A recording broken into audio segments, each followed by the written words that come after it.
Ka-daily, bago ka magdesisyon sa pera at kinabukasan mo, tandaan mo ito. Ang yaman ay hindi tungkol sa laki ng puhunan, kundi sa consistency ng maliit na hakbang araw-araw. Sa video na ito, ipapakita ko kung paano iwasan ang mga behavioral mistakes na madalas sumira sa plano at kung bakit evidence-based investing ang tunay na daan sa financial freedom. Pag-uusapan din natin ang housing debate at kung paano maging matalino sa sariling sitwasyon. Siguraduhin mong tapusin ang video hanggang huli. Dahil dun mo maririnig ang pinakamahalagang aral na magbabago ng buhay mo. Ang lahat ng impormasyon na ibinahagi dito ay para sa edukasyon at inspirasyon lamang. Ito ay hindi financial advice. Bago natin simulan, kung pwede ay paki-like ang video na ito para mas ma-inspire pa kaming patuloy na gumawa ng mga puno at siksik sa aral ng mga content kagaya nito. At syempre, tulungan nyo kaming mag 100,000 subscribers. Maraming salamat po. Aral number 1, evidence-based investing ka-daily. Pagdating sa pagpapalago ng pera, kailangang itigil na natin ang pag-asa sa tsamba o sa mga sabi-sabi lang ng mga kapitbahay nating akala mo ay expert sa stock market. Ang tinatawag nating evidence-based investing ay ang paggamit ng totoong datos at kasaysayan ng merkado para gumawa ng desisyon, imbes na makinig sa mga tips na nakuha mo lang sa kung saang group chat. Imbes na ubusin mo ang oras at stress mo sa pagpili ng isang particular na stock na iniisip mong magiging susunod na big thing, mas matalino kung pipiliin mo ang mga index funds o diversified exchange traded funds or ETFs. Sa ganitong paraan, hindi ka nakataya sa iisang kumpanya lang. Para kang bumili ng buong basket ng prutas, imbes na isang pirasong mansanas na baka bulok pa pala sa loob. Kapag kalat ang investment mo sa maraming malalaking kumpanya, mas protektado ka dahil kahit may isang bumagsak, hihilahin naman ito pa itaas ng iba pang mga kumpanyang maayos ang takbo. At base sa kasaysayan, ang buong market ay palaging umaakyat sa loob ng mahabang panahon. Kailangan intindihin mo rin na ang tunay na laro sa investing ay isang marathon at hindi ito isang sprint kung saan kailangang mabilis kang yumaman sa loob ng isang linggo. Ang long-term strategy ay ang pagtitiwala sa proseso kahit na nakikita mong pula ang lahat sa news. O kaya ay bumabagsak ang presyo ng mga stocks sa kasalukuyan. Huwag kang magpadala sa short-term hype o sa mga taong nagpapakita ng kanilang mga screenshot ng malaking kita sa loob lang ng isang araw. Madalas ay hindi nila ipinapakita yung mga araw na natalo sila ng mas malaki. Ang ebidensya ay nagpapatunay na ang mga taong nananatiling naka-invest sa loob ng 10 to 20 years ang siyang tunay na nagwawagi. Dahil nabibigyan nila ng oras ang kanilang pera na lumago at makabangon mula sa anumang krisis. Kaya, ka-daily, huwag kang mainip kung hindi mo pa nakikita ang milyon-milyon mo sa unang 6 na buwan. Dahil ang pinaka-importanting ingredient sa pagyaman ay ang oras na ibinibigay mo sa iyong mga investments. Gamitin mo ang historical data at research bago mo bitawan ang pinaghirapan mong pera dahil ang kaalaman ang pinakamabisang panangga sa takot. Maraming tao ang tumitigil mag-invest kapag naririnig nilang may recession or bear market dahil natatakot silang mawala ang lahat. Pero kung titingnan mo ang ebidensya sa nakalipas na 100 taon, ang bawat pagbagsak ng market ay palaging sinusundan ng mas malaking pag-akyat. Ang totoo nga niyan, ang bear market ay parang grand sale sa mall. Ito ang panahon kung saan mas marami kang mabibiling shares sa mas murang halaga, kaya imbes na tumigil, dapat ay mas lalo kang maging consistent sa paghuhulog. Ang mga taong yumaman ng husto ay yung mga may lakas ng loob na bumili noong ang lahat ay nagbebenta dahil sa takot at naging disiplinado silang pangatawanan ang kanilang desisyon hanggang sa muling sumigla ang ekonomiya. Huwag kang mag-invest base sa nararamdaman mo ngayon, kundi mag-invest ka base sa kung ano ang napatunayan ng gumagana sa loob ng maraming dekada. Isipin mo na lang ka-daily na ang market ay hindi isang crystal ball na pwedeng hulaan ng kahit sinong guru or expert sa social media. Wala talagang nakakaalam kung ano ang mangyayari bukas o sa susunod na linggo. Kaya naman ang pagtangka na i-time ang market o hulaan kung kailan ang pinakamababang presyo ay madalas na nauuwi sa pagkatalo at panghihinayang. Ang disiplina ay palaging mas matimbang kaysa sa kahit anong prediction dahil ang taong tuloy-tuloy ang pag-iipon at pag-i-invest kahit anong mangyari ay mas mataas ang tsansa na magtagumpay kaysa sa taong naghihintay ng perpektong pagkakataon. Tanggapin mo na ang volatility o ang pagtaas-baba ng presyo ay normal na bahagi ng pag-asenso at hindi ito dapat maging dahilan para magbago ang iyong plano. Ang kailangan mo lang gawin ay manatiling nakatapak sa lupa, magtiwala sa datos, at hayaan ang sistema ang gumawa ng trabaho para sa iyong kinabukasan. Sa huli, ang evidence-based investing ay tungkol sa pag-alis ng hula sa iyong financial life para mapalitan ito ng matibay na pundasyon at peace of mind.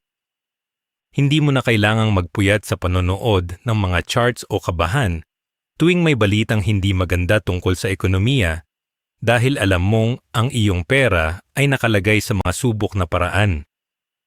Ang layunin natin dito ay hindi lang basta kumita, kundi mapanatili ang kinikita natin at palaguin ito ng walang halong sugal.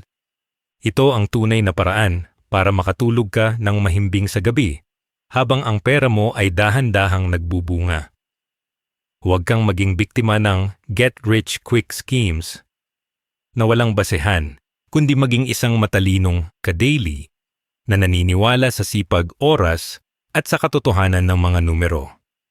Tandaan mo na sa mundo ng pera, ang taong may ebidensya at plano ang siyang laging nakakauna at hindi kailanman nawawala sa landas patungo sa malaking resulta.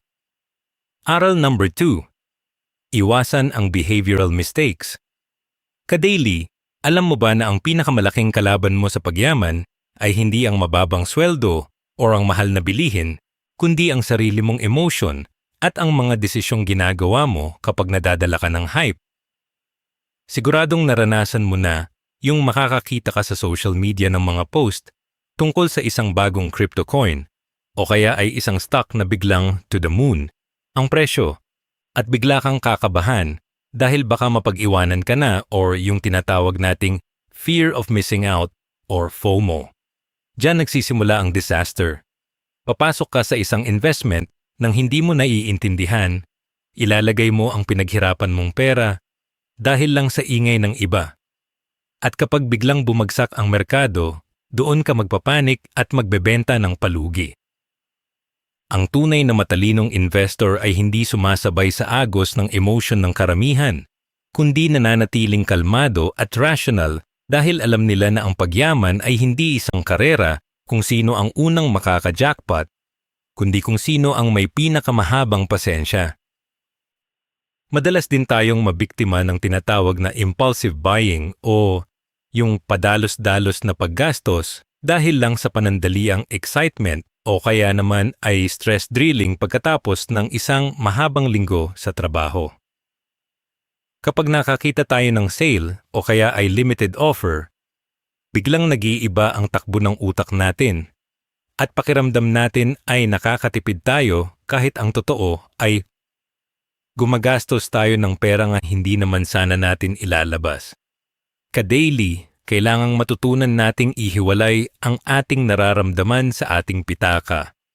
Huwag kang bibili ng kahit ano kapag sobrang saya mo o kapag sobrang lungkot mo dahil sa mga sandaling yan, hindi ang logic mo ang gumagana kundi ang emotion mo. Isipin mo na lang ilang beses ka na bang bumili ng gamit na akala mo ay ikakasaya mo pero pagkalipas ng isang linggo ay nakatambak na lang sa gilid at hindi mo na pinapansin. Ang bawat add to cart na hindi mo pinag-isipan ay nakaw na sandali at pera mula sa iyong future self na sana ay mas naging komportable ang buhay. Ang isang mabisang paraan para hindi ka maligaw ng landas ay ang pagkakaroon ng written financial plan o isang nakasulat na gabay para sa bawat sentimo na pumapasok at lumalabas sa iyo. Kapag meron kang malinaw na listahan ng iyong mga layunin at mga rules pagdating sa pera, mas madali mong matatanggihan ang mga tukso dahil alam mo kung saan dapat papunta ang bawat piso mo. Isipin mo na lang na ang financial plan mo ay parang mapa sa gitna ng isang maingay na palengke. Kahit anong dami ng mga sumisigaw na tindero at mga magagandang display, hindi ka maliligaw dahil alam mo kung ano ang pakay mo at saan ka pupunta. Hindi kailangang komplikado ang planong ito, sapat na yung alam mo kung magkano ang para sa bills, magkano ang para sa investment, at kung kailan ka lang pwedeng mag-reward sa sarili mo. Ang disiplina sa pagsunod sa sarili mong plano ang maghihiwalay sa iyo sa mga taong habambuhay na lang umaasa sa swerte o sa susunod na sweldo. Para masigurado na hindi ka mapapabili ng mga bagay na pagsisihan mo rin sa huli, subukan mong mag-set ng tinatawag na cooling period bago ka gumawa ng anumang malaking gastos. Halimbawa, kapag may nakita kang gadget or sapatos na sobrang gusto mo, bigyan mo ang sarili mo ng 48 hours o kahit isang linggo bago mo ito tuluyang bayaran. Mapapansin mo ka-daily na pagkalipas ng ilang araw, madalas ay nawawala na yung sobrang excitement at doon mo mapagtatanto na hindi mo naman pala talaga kailangan yung item na yun o kaya ay mas maganda pang ilaan ng pera sa ibang bagay. Ang cooling period na ito ay nagsisilbing protection mo laban sa sarili mong impulses. Binibigyan mo ng pagkakataon ang iyong rational mind na makahabol bago pa masimulan ang transaction. Isang simpleng habit lang ito pero kapag naging bahagi na ng sistema mo, libu-libong piso ang may liligtas nito sa iyo bawat taon at mas magiging payapa ang iyong isipan. Sa huli, kailangan mong itanim sa utak mo na ang tunay na kalaban ng yaman ay ang iyong mga maling behavioral patterns, hindi ang kakulangan ng resources o pagkakataon. Maraming tao ang kahit lalong lumalaki ang kita ay lalo ring naghihirap dahil hindi nila kontrolado ang kanilang emotion at ang kanilang pagnanais na makipagsabayan sa lifestyle ng iba. Huwag mong hayaan na ang iyong ego o ang takot na mapag-iwanan ang magmaneho ng iyong financial life dahil dadalhin ka lang niyan sa bangin ng utang at pagsisisi.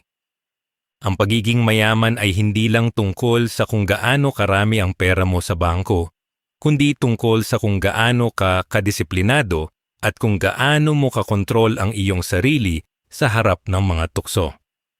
Kaya ka-daily, bago ka sumabak sa susunod na trend, tanungin mo muna ang sarili mo. Ito ba ay magpapayaman sa akin sa long term o nagpapadala lang ako sa bugso ng aking damdamin? Aral number 3, maliit na puhunan, malaking kinabukasan. Ka-daily, aminin natin na marami sa atin ang naghihintay muna na manalo sa loto o kaya naman ay makakuha ng malaking bonus bago maisipang mag-ipon o mag-invest. Akala kasi ng marami kailangan mo ng 100,000 o 1,000,000 para masabing nagsisimula ka na sa pagpapayaman. Pero ang totoo, ang pinakamalaking hadlang ay ang paghihintay sa tamang panahon na hindi naman dumarating. Isipin mo na lang iyong 50 pesos o 100 pesos na ginagastos mo sa kape o sa pangmeryenda araw-araw. Kapag pinagsama-sama mo yan, sa loob ng isang taon, aabot na agad yan sa 36,500 pesos. Hindi biro ang halagang yan lalo na kung galing lang sa mga barya-baryang hindi mo pinapansin. Dahil sa totoo lang, ang yaman ay hindi nagsisimula sa laki ng pera, kundi sa liit ng butas na tinatapalan mo sa bulsa mo. Huwag mong maliitin ang kapangyarihan ng paunti-unti dahil ang bawat piso na itinatabi mo ngayon ay nagsisilbing sundalo na magtatrabaho para sa iyo sa hinaharap, kaya simulan mo na kahit magkano pa iyan. Para hindi ka na mahirapan o makalimot, gamitin mo ang teknolohiya at mag-set up ka ng mga auto-debit feature sa iyong banking apps or investment platforms para kusanang nababawas ang iyong ipon bago mo pa ito mahawakan. Napansin mo ba na kapag nandyan ang pera sa iyong e-wallet o sa iyong bulsa, parang may sariling paayan at bigla na lang naglalaho sa kung ano-anong checkout sa online shopping o bigla ang aya ng mga tropa? Kapag ginawa mong automatic ang iyong savings, tinatanggal mo ang tukso na gastusin ang pera dahil hindi mo na ito nakikita bilang bahagi ng iyong disposable income at ito ang pinakamabisang paraan para maging disiplinado nang hindi masyadong nahihirapan ang iyong kalooban. Hindi mo na kailangang makipag-away sa sarili mo kung mag-iipon ka ba o hindi dahil Ang sistema na mismo ang gumagawa nito para sa iyo at sa huli, magugulat ka na lang na lumalago na pala ang iyong pera nang hindi mo namamalayan. Isang malaking sikreto rin ng mga matatagumpay na tao ay ang pag-convert ng kanilang tinatawag na luho budget patungo sa kanilang investment fund. Lalo na yung mga bagay na hindi naman talaga natin kailangan pero binibili lang natin dahil sa bugso ng damdamin. Halimbawa, yung araw-araw na pag-order ng milk tea o yung palaging pagkain sa fast food, kahit may baon naman ay mga halimbawa ng maliliit na gastos na kapag pinagsama-sama ay pwedeng naging share na sana sa mga stocks o kaya ay dagdag sa iyong MP2 savings. Hindi ko naman sinasabing bawal ka nang mag-enjoy ka-daily, pero kailangan mong timbangin kung ang panandaliang sarap ba ng pagkain ay mas mahalaga kaysa sa seguridad ng iyong kinabukasan at ng iyong pamilya. Isipin mo na lang na bawat milk tea na nilalagpasan mo ay isang hakbang palapit sa pangarap mong bahay o sa retirement na wala kang inaalalang utang, kaya piliin mo ang pangmatagalang ginhawa kaysa sa panandaliang saya. Sa mundo ng finance, ang consistency o ang pagiging tuloy-tuloy ay mas mahalaga kaysa sa laki ng iyong puhunan sa simula dahil dito pumapasok ang tinatawag nating compound interest na siyang nagpapalaki ng pera sa paglipas ng panahon. Kahit sabihin nating maliit lang ang naihuhulog mo ngayon, basta't ginagawa mo ito buwan-buwan at hindi ka humihinto, ang interest ng iyong pera ay kikita rin ng interest at lalong bibilis ang pag-akyat ng iyong net worth. Maraming tao ang sumusubok mag-invest ng malaki pero tumitigil din agad pagkatapos ng ilang buwan dahil nabigla sa laki ng inilabas na pera. Pero ikaw na dahan-dahan lang ay mas malayo ang mararating dahil naging bahagi na ng iyong lifestyle ang pag-iipon. Ang pagyaman ay parang pagtatanim ng puno. Hindi mo kailangang ibuhos ang lahat ng tubig sa isang araw, kundi kailangan mo itong diligan ng paunti-unti pero araw-araw hanggang sa maging matatag at malago na ito. Tandaan mo ka-daily na ang tunay na laban sa pag-asenso ay hindi laban sa iyong amo o sa gobyerno, kundi laban sa sarili mong kawalan ng direksyon pagdating sa pera at ang mindset na saka na lang. Ang 36,500 pesos na maiipon mo sa loob ng isang taon mula sa 100 pesos kada araw ay pwedeng maging panimula ng isang small business o kaya ay emergency fund na sasagip sa iyo sa oras ng kagipitan. Huwag mong hayaan na lumipas ang isa na namang taon na puro sana lang ang nasasabi mo habang pinapanood ang ibang tao na nagtatagumpay dahil lang naging matapang silang magsimula sa maliit. Desisyon mo ngayon kung gusto mong maging biktima ng iyong mga luho o maging master ng iyong kinabukasan sa pamamagitan ng simpleng disiplina sa iyong barya. Kaya itabi mo na yung 50 pesos mo at simulan na ang iyong paglalakbay patungo sa tunay na kayamanan. Aral number 4, housing debate. Hindi laging tama ang bumili ng bahay. Ka-daily, pag-usapan natin ang isa sa pinakamalaking pangarap nating mga Pilipino, ang magkaroon ng sariling bahay at lupa. Mula pagkabata, itinanim na sa utak natin na ang pagbili ng bahay ang ultimate sign na nagtagumpay ka na sa buhay. Pero sa totoo lang, hindi ito palaging tama para sa lahat sa bawat pagkakataon. Kung ang income mo ay hindi pa ganoon ka-stable o kaya naman ay bago ka pa lang sa iyong trabaho, ang pagkuha ng isang home loan na tatagal ng 15 to 25 years ay pwedeng maging isang malaking kulungan imbes na isang investment. Isipin mo oras na pumirma ka sa kontrata, nakatali ka na sa buwan ng hulog na hindi pwedeng palampasin kahit mawalan ka ng raket o magkaroon ng emergency. Kaya bago ka sumabak sa utang para sa housing, siguraduhin mo munang ang pundasyon ng iyong pananalapi ay matibay na dahil ang bahay ay isang malaking obligasyon na nangangailangan ng mahabang pasensya at siguradong daloy ng pera. Para naman sa ating mga bayaning OFW, kailangang timbangin ninyo ng maigi kung masulit ba talaga ang kumuha ng mortgage sa Pilipinas kaysa sa magrenta muna habang nag-iipon. Marami sa ating mga kababayan ang nagpapadala ng malaking bahagi ng kanilang sweldo para sa bahay na hindi naman nila tinitirhan. At minsan ay napapabayaan pa o hindi napapakinabangan ng pamilya sa tamang paraan. Kung ang plano mo ay manatili sa ibang bansa ng matagal, baka mas mainam na i-invest mo muna ang pera mo sa mga liquid assets tulad ng Pag-ibig MP2 o stocks na madaling hugutin kung kailangan, kaysa matali sa isang structure na mahirap ibenta.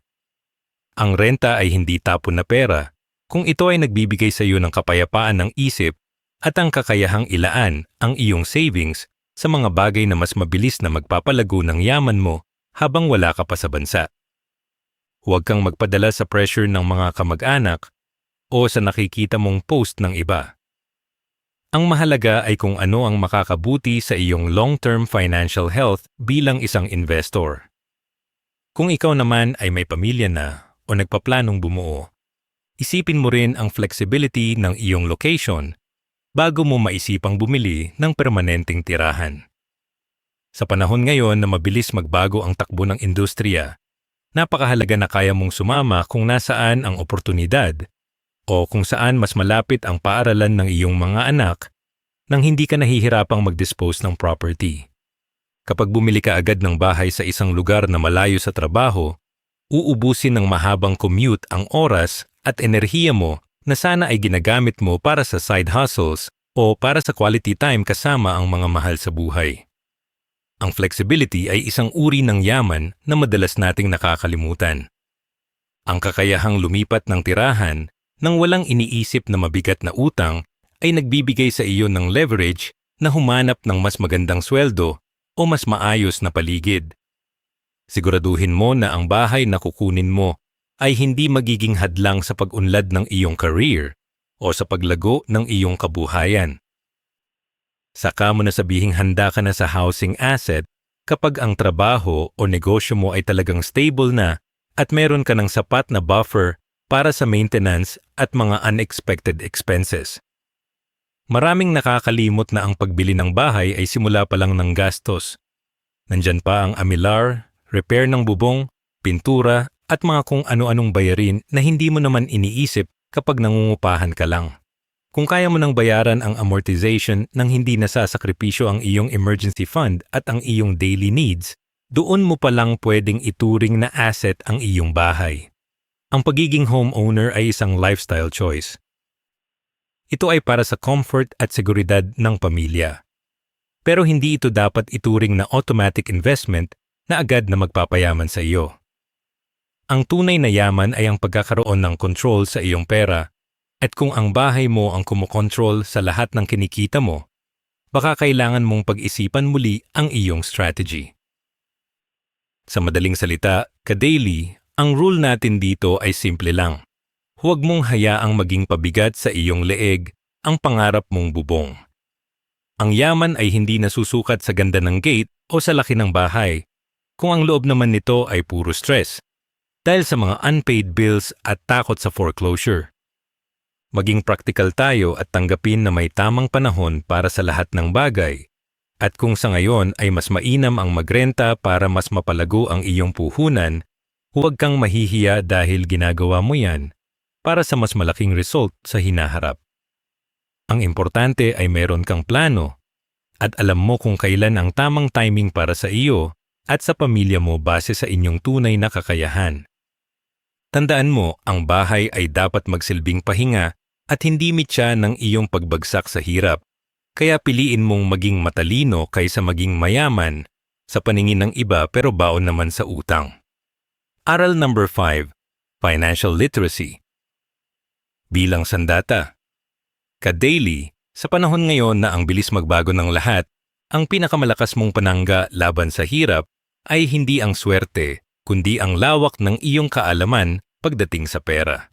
Marami sa ating mga kababayan ang kumikita naman ng maayos, pero sa huli ay nagtataka kung bakit parang laging kulang ang pera. Ito ay dahil hindi nila naiintindihan ang konsepto ng inflation o yung dahan-dahang pagtaas ng presyo ng bilihin na kumakain sa halaga ng iyong ipon sa bangko.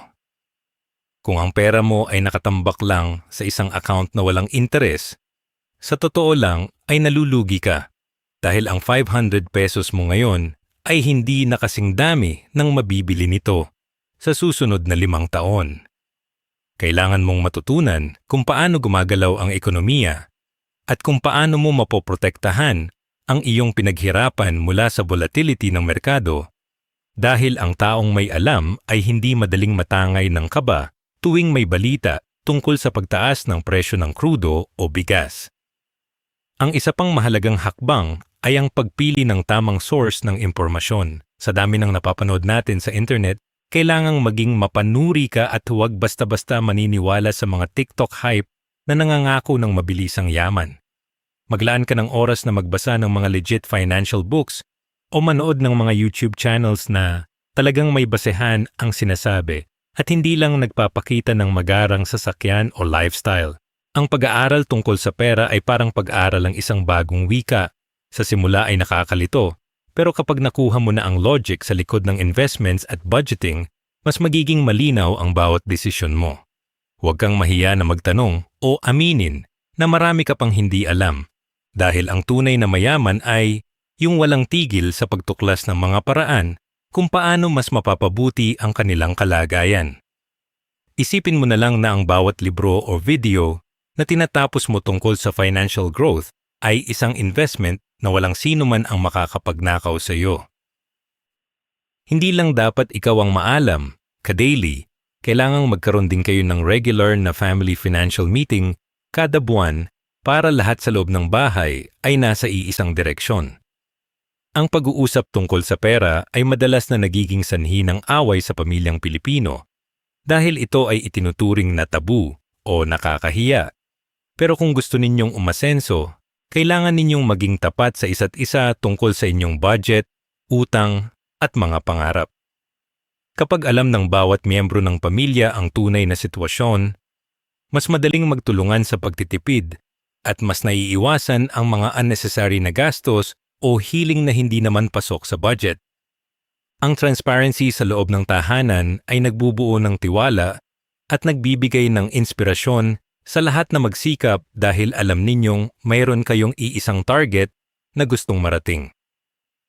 Gawin ninyong bonding ang pagpaplano para sa kinabukasan ninyo at makikita mo na mas magiging magaan ang pag-abot sa inyong mga goals.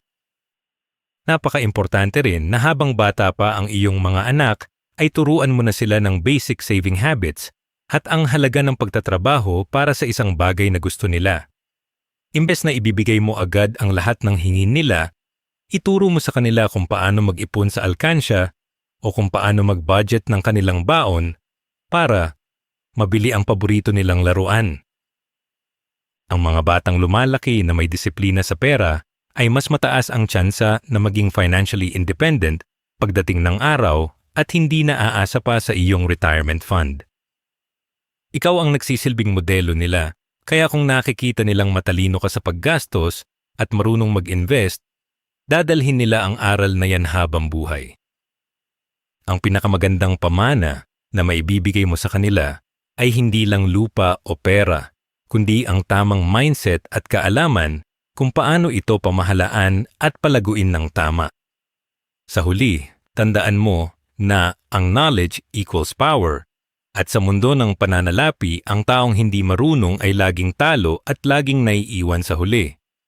Ang pag-asenso ay hindi lang tungkol sa swerte o sa kung sino ang kakilala mo, kundi tungkol sa kung gaano mo naiintindihan ang mga rules ng laro pagdating sa yaman.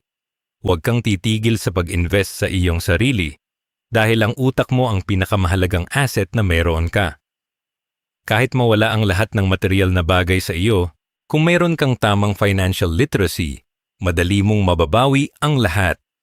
Maging mausisa ka, maging mapanuri, at laging unahin ang pag-aaral bago ang paglalabas ng pera sa anumang venture na hindi mo pa lubos na nauunawaan. Ang pagyaman ay isang seryosong usapan, at ang iyong pagiging edukado sa usaping ito ang magsisilbing susi para tuluyan ka ng makawala sa hirap at marating ang buhay na matagal mo nang pinapangarap. Aral number 6, disiplina sa pag-iipon. Ka-daily, aminin natin na ang pinakamahirap na part ng pagyaman ay hindi ang paghahanap ng pera, kundi ang pagpapanatili nito sa bulsa natin. Para magkaroon ka ng tunay na kontrol, subukan mong gamitin ang envelope system O kaya naman ay ang mga digital jars sa iyong banking apps para hati-hatiin ang budget mo sa sandaling matanggap mo ang sweldo. Sa paraang ito, hindi mo na kailangang hulaan kung may pambayad ka pa ba sa kuryente o kung sapat pa ba ang matitira para sa pagkain hanggang sa susunod na kinsenas dahil bawat piso ay mayroon ng nakalaang destinasyon. Ang problema kasi sa marami sa atin, tinitingnan natin ang kabuuan ng pera sa account natin at pakiramdam natin ay ang yaman-yaman natin. Kaya sige tayo sa gastos hanggang sa magulat na lang tayo na zero na pala ang balanse. Kapag hinati-hati mo ang pera mo sa mga categories, binibigyan mo ang sarili mo ng visual na limitation na makakatulong para hindi ka lumampas sa nararapat. Isang matinding sikreto ng mga disiplinado ay ang pag-set ng fixed percentage ng kanilang income para sa savings. Kahit pa sabihing 10% lang ito sa simula. Ang mahalaga rito ay unahin mong bayaran ang sarili mo bago ang lahat ng bills at bago ang mga bayarin sa ibang tao dahil kung hihintayin mo ang matitira bago ka mag-ipon, sigurado ako na wala nang matitira sa iyo sa huli. Kahit maliit lang ang halaga, ang mahalaga ay nabubuo mo ang habit ng pag-iipon na hindi nakadepende sa laki ng kinikita mo kundi sa tibay ng paninindigan mo. Isipin mo na lang na ang savings mo ay isang non-negotiable bill na kailangan mong bayaran para sa iyong future self dahil kung hindi mo sisimulan ngayon, kailan pa? Ang disiplinang ito ang magliligtas sa iyo sa mga panahong walang-wala ka at magsisilbing binhi ng iyong mga susunod na investments. Huwag na huwag mong gagalawin ang iyong emergency fund kahit gaano pa kalaki ang tukso ng mga seasonal sales o ang mga biglaang aya ng mga tropa na lumabas at gumastos. Ang emergency fund ay para lamang sa mga hindi inaasahang pangyayari tulad ng pagkakasakit, pagkawala ng trabaho, o mga repairs sa bahay na hindi pwedeng ipagpaliban. At hindi ito para sa pambili ng bagong cellphone o pang-travel. Marami sa ating mga ka-daily ang nagkakamali na itinuturing na extra cash ang kanilang savings kapag nakakakita ng magandang deal, pero ang totoo ay ninanakawan mo lang ang seguridad ng iyong pamilya sa tuwing ginagawa mo iyon. Kailangan mong magkaroon ng iron will o bakal na determination na protektahan ang pondo na ito dahil ito ang nagsisilbing tanging harang mo laban sa pagkabaon sa utang kapag dumating ang mga pagsubok sa buhay. Masarap sa pakiramdam ang matulog sa gabi na alam mong mayroon kang sandigan anuman ang mangyari bukas. Para mas lalong mahasa ang iyong disiplina, hamunin mo ang sarili mo na gumawa ng no-spend challenge kada buwan o kahit isang linggo man lang sa loob ng isang quarter. Sa panahong ito, ang tanging bibilhin mo lang ay ang mga basic essentials tulad ng pagkain at pambayad sa bills, at bawal ang anumang uri ng luho o unnecessary na gastos. Ang challenge na ito ay hindi lang para makatipid ka ng pera, kundi para ma-realize mo kung gaano karaming bagay ang binibili natin na hindi naman talaga natin kailangan para maging masaya. Mapapansin mo na kapag natutunan mong limitahan ang iyong sarili, mas nagiging malikhain ka sa paghahanap ng mga libreng paraan para mag-enjoy at mas nabibigyan mo ng halaga ang bawat sentimong pinaghihirapan mo. Ang pagtitipid ay hindi tungkol sa pagiging kuripot, kundi tungkol sa pagiging matalino at wise sa paggamit ng resources na mayroon ka ngayon. Sa huli, tandaan mo, ka-daily, na ang tunay na yaman ay hindi galing sa swerte o sa isang biglaang panalo sa loto, kundi galing sa araw-araw na habit ng pag-iipon at pagtitipid. Ang taong may disiplina ay laging nakakahanap ng paraan para makaabante kahit gaano pa kahirap ang sitwasyon, habang ang taong walang kontrol ay laging mauuwi sa zero kahit gaano pa kalaki ang sweldo niya. Huwag kang mainggit sa mga nakikita mong post sa social media na puro luho at gastos dahil hindi mo alam kung gaano kalaki ang utang na itinatago nila sa likod ng mga litrato na iyon. Mag-focus ka sa iyong sariling takbo, sa iyong sariling alkansya, at sa iyong sariling pangarap dahil sa huli, ang disiplina mo ang magdadala sa iyo sa tagumpay. Ang pagyaman ay isang seryosong commitment sa sarili mo, kaya panindigan mo ang bawat desisyon na ginagawa mo para sa iyong kinabukasan. Aral number 7. Iwas utang mentality. Ka-daily, kailangang maging malinaw tayo rito. Ang utang ay parang anay na dahan-dahang kinakain ang pundasyon ng iyong kinabukasan hanggang sa isang araw ay magulat ka na lang na gumuho na pala ang lahat. Marami sa atin ang nahuhulog sa bitag ng credit card para lang tustusan ang mga luhong hindi naman natin afford dahil sa akala nating maliit na monthly lang naman ito. Pero ang totoo ay binabayaran mo ang mga bagay na ito ng doble o triple dahil sa laki ng interest. Ang credit card ay dapat gamitin bilang tool para sa convenience o rewards at hindi bilang extension ng iyong sweldo. Kung hindi mo kayang bayaran ng cash ang isang bagay ngayon, ibig sabihin ay hindi mo pa ito kayang bilhin. Huwag kang masanay na mangutang para lang magmukhang mayaman sa paningin ng iba, habang ang totoo ay alipin ka na ng mga bangko at lending companies. Kung ikaw naman ay kasalukuyang baon sa utang, kailangang itigil mo muna ang pag-iisip tungkol sa pag-invest dahil ang interest ng utang mo ay siguradong mas malaki kaysa sa kikitain mo sa stocks o MP2. Napakahirap punuin ng tubig ang isang timba kung may malaking butas ito sa ilalim, kaya unahin mong tapalan ang mga butas na ito sa pamamagitan ng pagbabayad ng iyong mga obligasyon bago ka maglagay ng puhunan sa kahit saan. Hindi ka makakalipad ng mataas kung may mabigat na kadena sa iyong mga paa. Kaya gawin mong prioridad ang maging debt-free dahil ito ang unang tunay na hakbang patungo sa kalayaan sa pera. Isipin mo na lang ang gaan ng pakiramdam kapag ang bawat sentimong kinikita mo ay sa iyo na lahat at wala ka nang kailangang i-transfer sa iba tuwing sasapit ang kinsenas. Para mabilis kang makabangon, subukan mo ang tinatawag na debt snowball plan kung saan ililista mo ang lahat ng utang mo mula sa pinakamaliit hanggang sa pinakamalaki ng hindi mo na iniisip ang interest rates. Bayaran mo muna ng mabilis yung pinakamaliit na utang habang nagbabayad ng minimum sa iba. Kapag natapos mo na yung isa, mararamdaman mo ang small win na magbibigay sa iyo ng momentum at inspiration para sagupain naman ang susunod. Ang strategy na ito ay hindi lang tungkol sa math, kundi tungkol sa psychology at sa pakiramdam na unti-unti mo nang nakukuha muli ang kontrol sa iyong buhay.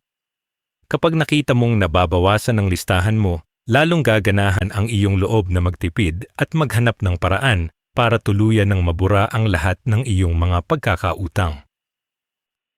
Mag-ingat ka rin, ka-daily, sa mga tinatawag nating 5-6 at iba pang informal lending na madalas ay may predatory na sistema o yung mga utangang uubos talaga sa dangal at ari-arian mo.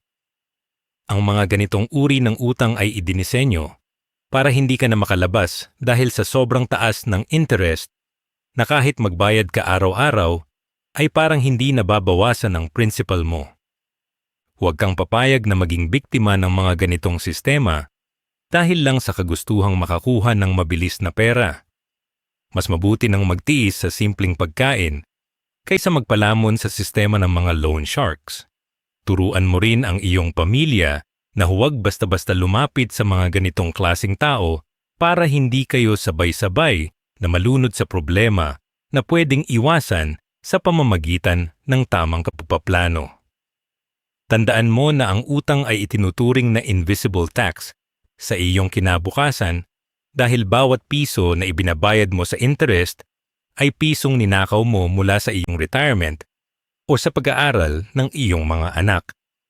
Ang tunay na peace of mind ay hindi matatagpuan sa dami ng gadgets o gamit na naka-installment, kundi sa pagkakaroon ng zero balance sa lahat ng iyong mga utang. Maging matapang ka na harapin ang iyong mga creditors at gumawa ng maayos na arrangement para mabayaran sila, at pagkatapos noon ay mangako ka sa sarili mo na hinding-hindi ka nababalik sa ganoong klaseng sitwasyon.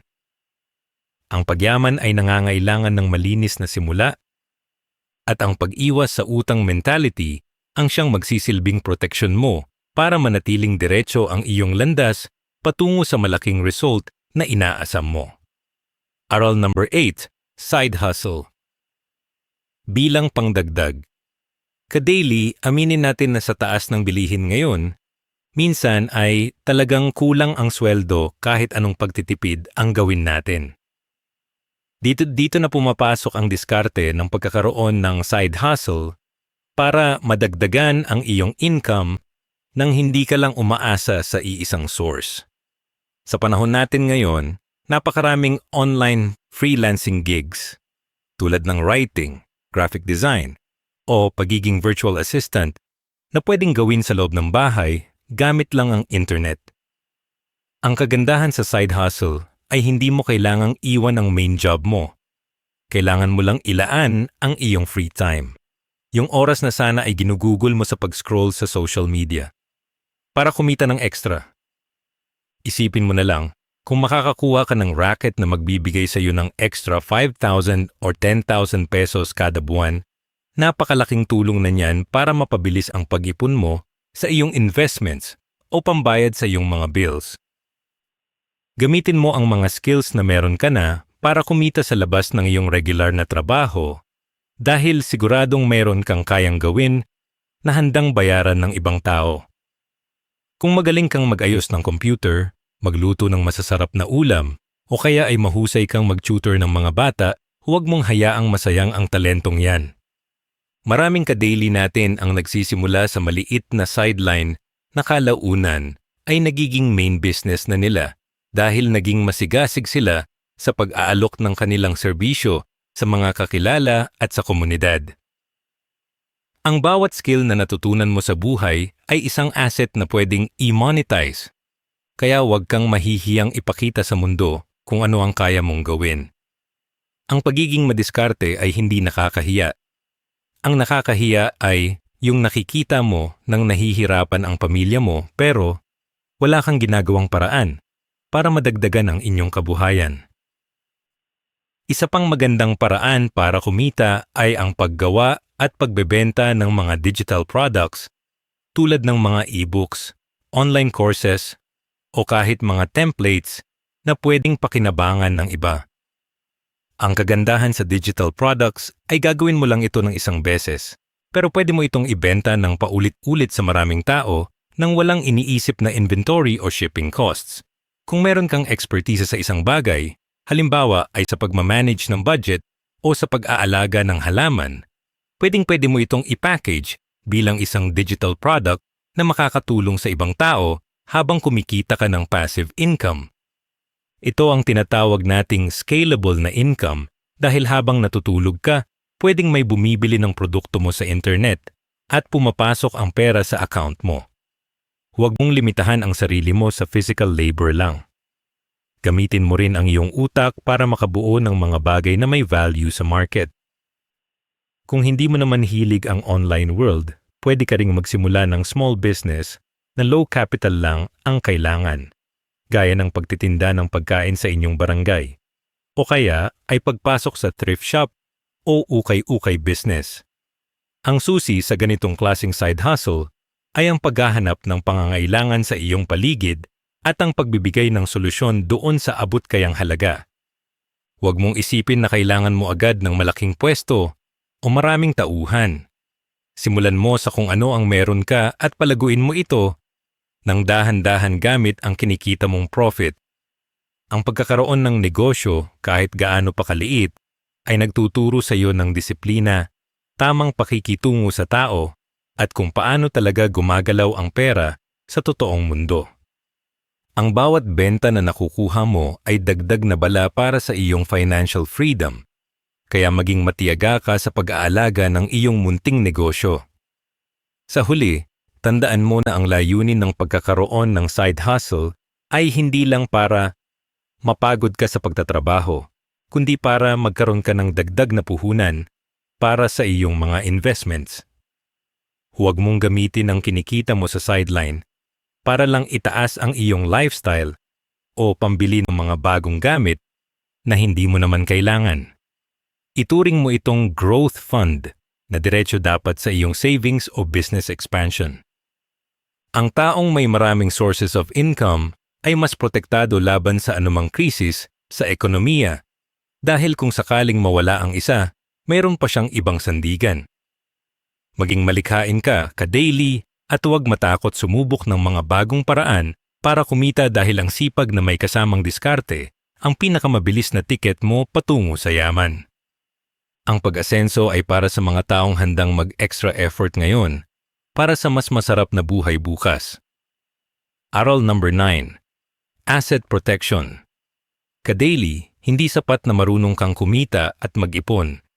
Kailangang maging eksperto ka rin sa pagprotekta ng yamang pinaghirapan mo para hindi ito basta-basta mawala sa isang iglap. Sa digital age natin ngayon, napakadaling mabiktima ng mga phishing scams o mga peking investment schemes, kaya dapat ay maging mapanuri ka sa bawat banking app na ginagamit mo. Pumili ka ng mga digital banks na mayroong matitibay na security features tulad ng group stashes na may withdrawal rules o yung mga account na nangangailangan ng multiple approvals bago makapaglabas ng malaking pera. Ang paglalagay ng mga harang sa sarili mong account ay hindi lang protection laban sa mga hacker, kundi protection din laban sa sarili mong bugso ng damdamin na gastusin ang pera kapag nakakakita ka ng sale. Isipin mo na ang iyong pera ay parang isang kuta na kailangang may matataas na pader at matitibay na gate para hindi ito mapasok ng mga magnanakaw o ng mga hindi inaasahang gastusin. Napakahalaga rin na mag-set ka ng beneficiary sa lahat ng iyong mga accounts, mula sa bangko hanggang sa iyong mga investments tulad ng insurance o MP2, para siguradong mapupunta sa tamang tao ang iyong pinaghirapan kung sakaling may mangyari sa iyo. Marami sa ating mga kababayan ang nakakalimot sa aspetong ito at kapag dumating ang hindi inaasahang oras, nahihirapan ang pamilya na makuha ang perang dapat ay para sa kanila dahil sa dami ng paperwork at legal issues. Ang pagiging handa ay isang uri ng pagmamahal sa pamilya. Hindi mo sila iniiwang mamroblema sa gitna ng pighati dahil maayos ang iyong mga records at malinaw ang iyong mga instruction. Huwag mong ipagpaliban ang pag-update ng iyong mga beneficiaries dahil ang oras ay hindi natin hawak at ang kapayapaan ng isip ng iyong mga mahal sa buhay ay walang katumbas na halaga. Siguraduhin mo na ang lahat ng iyong pinag-ipunan ay magsisilbing tulay para sa kanilang magandang kinabukasan at hindi magiging sanhi ng away o kalituhan. Maging alerto ka rin sa mga scam investments na nangangako ng double your money sa loob lang ng maikling panahon dahil sa totoo lang, walang ganoong klaseng lehitimong negosyo. Palaging tandaan, ka-daily, na kapag ang isang offer ay mukhang too good to be true, malamang ay scam yan at uubusin lang ang iyong savings na matagal mong pinag-ipunan. Mag-research ka muna, mag-check sa SEC, at huwag magpadala sa mga testimonials ng mga taong hindi mo naman kilala o sa mga post na puro pakitang tao lang. Ang tunay na yaman ay nabubuo sa tamang proseso at hindi sa mabilisang paraan na kadalasan ay nauuwi sa pag-iyak at panghihinayang. Protektahan mo ang iyong integridad bilang isang investor sa pamamagitan ng pagiging mapagmatsyag at hindi pagiging gahaman sa mga pangakong walang matibay na pundasyon. Kailangan mo ring bumuo ng isang legacy plan para sa iyong pamilya na hindi lang tungkol sa pera, kundi tungkol sa mga values at prinsipyo kung paano dapat pamahalaan ang inyong kabuhayan. Ituro mo sa kanila ang kahalagahan ng pag-iingat sa ari-arian at ang pag-iwas sa palibre culture na madalas ay nakakaubos ng budget ng mga taong nagsisikap umasenso. Hindi masamang tumulong, pero kailangang may limitasyon at hindi dapat masakripisyo ang inyong sariling seguridad para lang mapagbigyan ng luho ng ibang tao o mga kamag-anak na hindi naman marunong mag-budget. Ang pagprotekta sa yaman ay nangangahulugan din ng pag-aaral kung kailan sasabihin ang hindi ng may paggalang pero may paninindigan. Ang tunay na pag-asenso ay kapag ang pamilya mo ay protektado laban sa overspending at alam ninyong lahat kung paano pahalagahan ang bawat sentimong dumadaloy sa inyong mga kamay. Sa huli, ang asset protection ay ang pagtitiyak na ang bawat hakbang na ginawa mo sa pagpapayaman ay magkakaroon ng pangmatagalang bunga at hindi maglalaho na parang bula. Huwag mong hayaan na ang iyong sipag ay mauwi sa wala dahil lang sa kapabayaan sa seguridad o sa kawalan ng plano para sa kinabukasan ng iyong mga ari-arian. Maging wise sa paggamit ng teknolohiya, maging tapat sa iyong mga obligasyon, at maging matapang sa pagprotekta ng iyong teritoryo laban sa mga mapagsamantala. Ang pagyaman ay isang responsibilidad, at ang pagiging maingat sa iyong mga assets ang magsisilbing selyo ng iyong tagumpay para sa mga susunod pang henerasyon. Tandaan mo, ka-daily, na mas madaling mag-ingat ngayon kaysa magsisi sa huli kapag wala na ang lahat, kaya gawin mong bahagi ng iyong routine ang pag-check at pagprotekta sa iyong pinaghirapang yaman. Aral number 10. Long-term discipline. Ka-daily, narito na tayo sa huling yugto at ito ang magsisilbing pandikit sa lahat ng aral na pinag-usapan natin, ang pagkakaroon ng long-term discipline. Hindi sapat na maging masipag ka lang ngayong buwan o ngayong taon.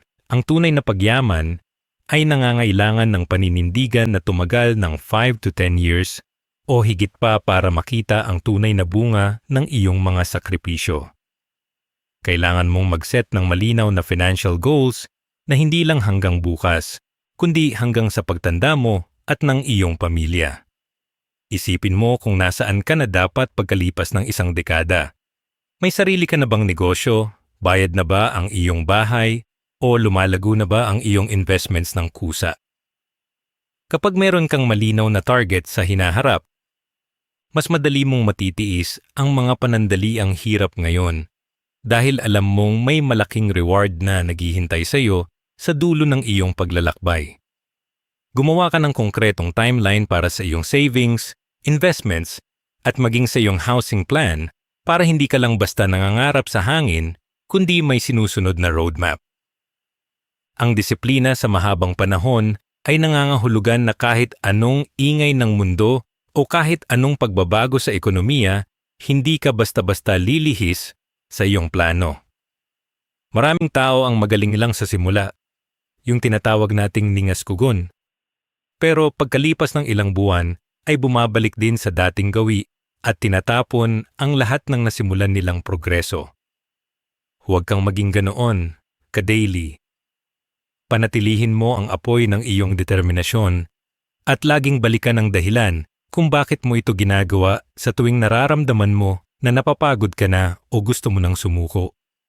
Ang bawat taon na lumilipas na nananatili kang disiplinado ay dagdag na lakas sa iyong financial foundation na hinding-hindi na basta-basta mayayanig ng kahit anong bagyo sa buhay. Habang naglalakbay ka, huwag mo ring kalimutang i-celebrate ang iyong mga milestones para hindi ka ma-burnout, pero gawin mo ito sa paraang hindi naman uubos sa iyong naipon. Kung nakabuo ka na ng iyong emergency fund o kaya ay nakatapos ka na ng isang maliit na utang, bigyan mo ang sarili mo ng simpleng reward tulad ng isang masarap na dinner kasama ang pamilya o isang araw na pahinga. Ang mahalaga rito ay matutunan mong ma-enjoy ang proseso nang hindi nasasakripisyo ang iyong long-term goals. Ang pagyaman ay hindi dapat maging dahilan para maging malungkot ang buhay mo ngayon. Ang balanse sa pagitan ng pagtitipid at pag-enjoy sa buhay ang magbibigay sa iyo ng stamina para magpatuloy hanggang sa marating mo ang finish line. Maging masaya ka sa bawat maliit na tagumpay dahil ang mga ito ang patunay na gumagalaw ka na palayo sa hirap at papalapit sa iyong pinapangarap na ginhawa.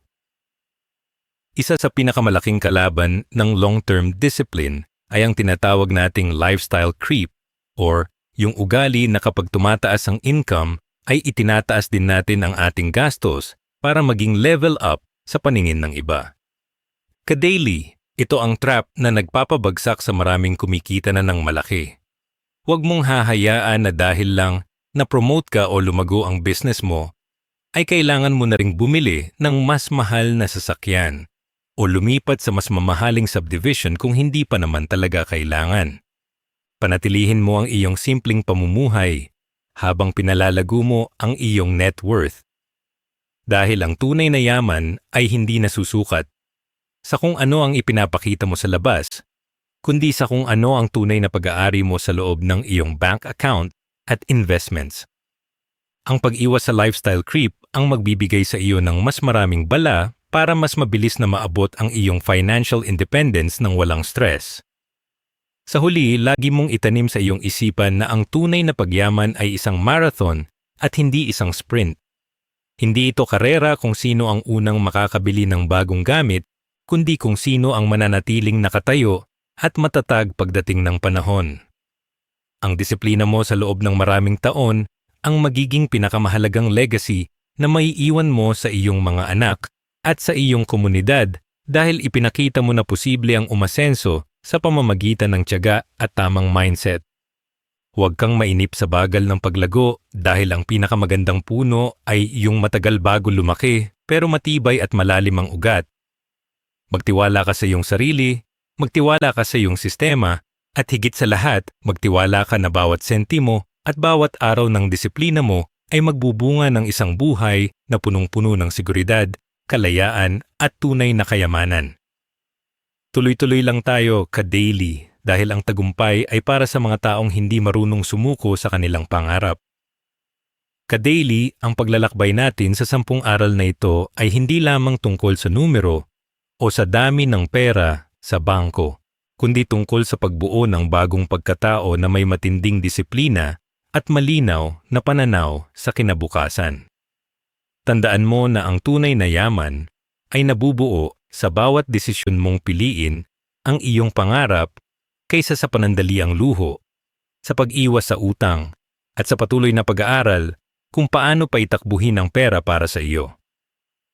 Hindi ito magic na mangyayari bukas, pero sa bawat small steps na gagawin mo simula ngayon, sinisigurado mo na ang iyong future self ay hindi na muling mamumuhay sa takot at kakulangan.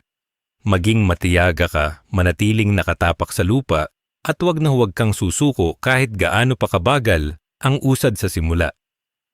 Ang mahalaga ay hindi ka humihinto dahil ang tagumpay ay para sa mga taong handang panindigan ang kanilang marathon patungo sa malaking resulta. Kaya mo yan, ka-daily. Kung nagustuhan ninyo ang videong ito, huwag kalimutang i-like at i-share. I-comment sa baba ang gustong aral na natutunan ninyo para makatulong din sa iba. At para sa mas marami pang ganitong content, mag-subscribe na sa ating YouTube channel ang The Filipino Daily. Maraming salamat.